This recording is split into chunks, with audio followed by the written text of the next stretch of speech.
également pour Israël. Alors justement, que vous inspirent les discordes entre Américains et Israéliens? Bon, En tout cas, l'affichage de ces discordes. On ne va pas commenter dans un plateau aussi distingué que le vôtre le vocabulaire ordurier dont a usé Donald Trump apparemment pour parler à Netanyahou. Il était très fâché. Et il semble que... Et n'est-ce pas le seul langage parfois que Netanyahou peuvent comprendre? Oui, c'est peut-être aussi l'un de ceux que Trump sait utiliser. Et, C'est une méthode de Trump. Oui, bien sûr. Mais ce qui s'est passé là, c'est qu'aujourd'hui, les gardiens de la Révolution, justement, utilisent le Hezbollah comme un levier extraordinaire sur Israël. Donc Hezbollah pas mort. Alors ça, c'est l'autre grand mystère que pour l'instant, on n'arrive pas à résoudre. En septembre 2024, tout le monde se souvient des beepers piégés, Nasrallah tué à des centaines de mètres sous terre par une bombe exceptionnelle, et on allait enseigner ça dans les écoles de renseignement du monde entier. C'est l'humiliation absolue, et pour des raisons qui ne sont pas complètement claires. Alors bien sûr, on imagine que les chiites libanais, un certain nombre d'entre eux, ont facilité les choses. Les gardiens de la Révolution, encore eux, ont envoyé des gens là-bas, qui sont ceux, semble-t-il, qui ont tout refait passer. Mais il a fallu faire passer des missiles et autres, mais la logique du Hezbollah a changé. Autrefois, ils avaient des armements lourds qui passaient par la Syrie. Aujourd'hui, ils n'en ont plus. Et ce qui est incroyable, c'est la capacité dont ils ont développé, là encore, par les tactiques et les ressources intellectuelles que vous évoquiez, des drones d'après ce que je comprends, $350 avec un fibre optique qui ont tué déjà une vingtaine de soldats israéliens qui avaient passé la frontière libanaise et aussi au nord d'Israël, ce qui, pour l'armée israélienne, est un coût très significatif. Voilà, juste propos signé auprès de notre confrère Georges Malbruno, d'un expert, qui dit que le Hezbollah a renversé la situation avec l'utilisation des drones à fibre optique. C'est également votre point de vue? Oui, et comme on le disait tout à l'heure, ça peut donner des idées à tout le monde. C'est-à-dire que c'est des drones qui ne coûtent rien, et qui, face à une armée israélienne suréquipée avec des armes, des missiles extrêmement coûteux, renverse la situation. Regardez l'armistice, enfin le cessez-le-feu du 8 avril. Ce qu'on ne dit pas tant que ça, c'est qu'en fait, il a été mené parce que, bien sûr, les patriotes, les Fahad, à des dizaines de millions de dollars, arrivaient à casser un drone. Mais le rapport de force financier était tel que... quelque chose qui coûte des dizaines de milliers de dollars pour détruire quelque chose qui en vaut moins de 100. Des dizaines de millions. Oui, des dizaines de millions, ou qui... pour 1000 quelque chose dollars, oui, c'est ça. Qui, et ça, c'est une $. manière... Ça veut dire que ce qui se passe en ce moment est en train de changer complètement la guerre, le rapport de force.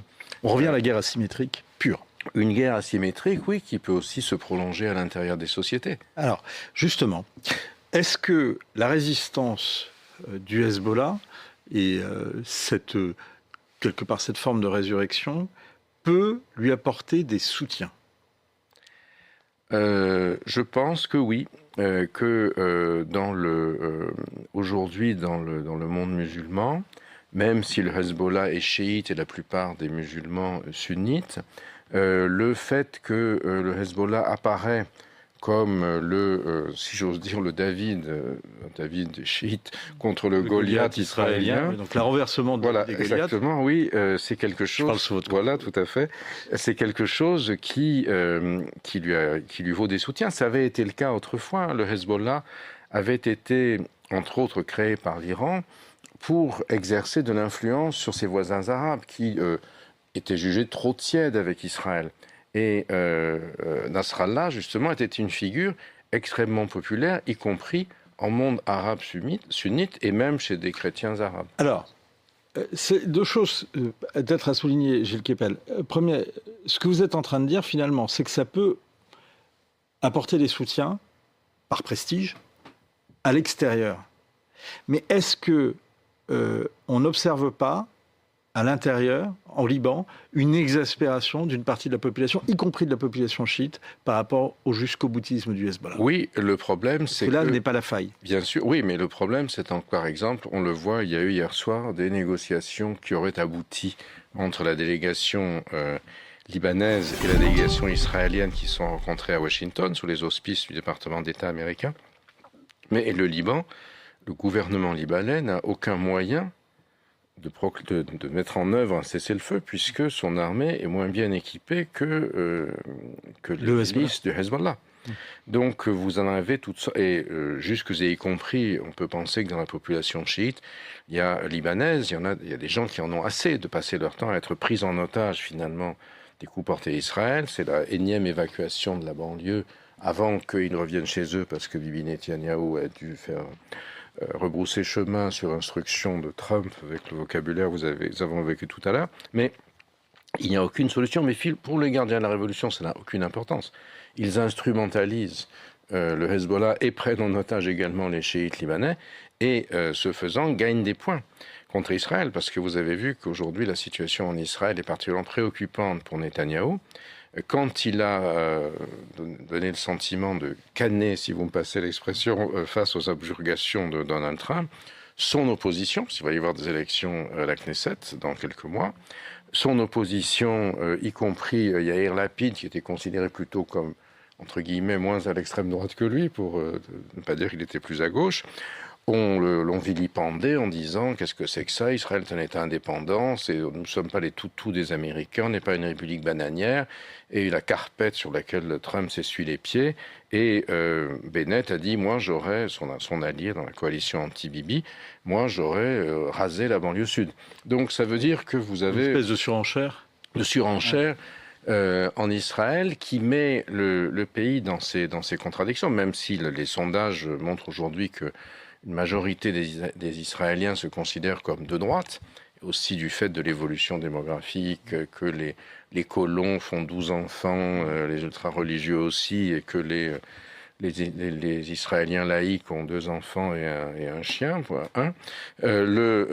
donc évidemment, la démographie a changé, mais vous avez aussi une espèce d'aggravation de la situation politique en Israël qui fait que la possibilité de trouver une solution négociée devient de plus en plus compliquée.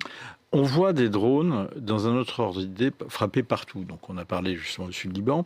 Est-ce que les opinions des Émirats, du Qatar, d'Arabie Saoudite sont ébranlées par ces frappes ? Alors, c'est assez complexe parce que les élites au pouvoir, évidemment, sont très anti-iraniennes, mais elles sont complètement exaspérées par l'attitude américaine, par le fait que les Américains leur ont vendu des joujoux, si vous me pardonnez l'expression, qui valaient des fortunes et qui ont eu... inopérants. Des trous dans la raquette, pour continuer sur la métaphore ludique, qui n'est pas du tout ludique. L'Arabie et le Qatar ont d'ailleurs commencé à essayer de trouver des accommodements éventuels avec l'Iran, pensant que si on trouvait un compromis financier, ça serait mieux que d'avoir uniquement la défense des Occidentaux. Et vous le savez, l'un des enjeux de la négociation, ce sont des avoirs gelés de l'Iran, le Qatar ayant fait savoir qu'il était prêt à avancer 12 milliards de dollars. Mais les États doivent aussi se prémunir contre les retournements des opinions. Et ça vaut surtout pour l'Arabie Saoudite, où il y a une population importante, 35 millions, dont... Et 10% de chiites. Voilà, alors il y a des chiites, effectivement, mais vous n'avez que 20% d'expatriés en Arabie Saoudite, alors qu'aux Émirats, la majorité de la population est expatriée. Donc, Mohammed Ben Salman, qui, lors du 7 octobre, parce qu'il faut bien voir que toute cette guerre, c'est la continuation du 7 octobre 2023 sous d'autres moyens, qui laissait dire un certain nombre de membres de sa famille, donc je pense à un prince qui était à Londres à ce moment-là, prince du sang, qu'on pourrait trouver des accommodements avec Israël. Tout ça, c'est aujourd'hui terminé parce que la population saoudienne, même la jeunesse gavée de récréation, de cinéma, de concerts d'hiver, etc., aujourd'hui, le fait de signer la paix avec Israël, du fait de l'absence complète de solution à Gaza, et là c'est un échec massif, le Board for Gaza de Donald Trump, et surtout de la situation en Cisjordanie, avec la progression de la colonisation, et ça a recréé dans l'opinion arabe un clivage anti-israélien fort. qui est extrêmement fort. Et que vous abordez dans votre dernier livre.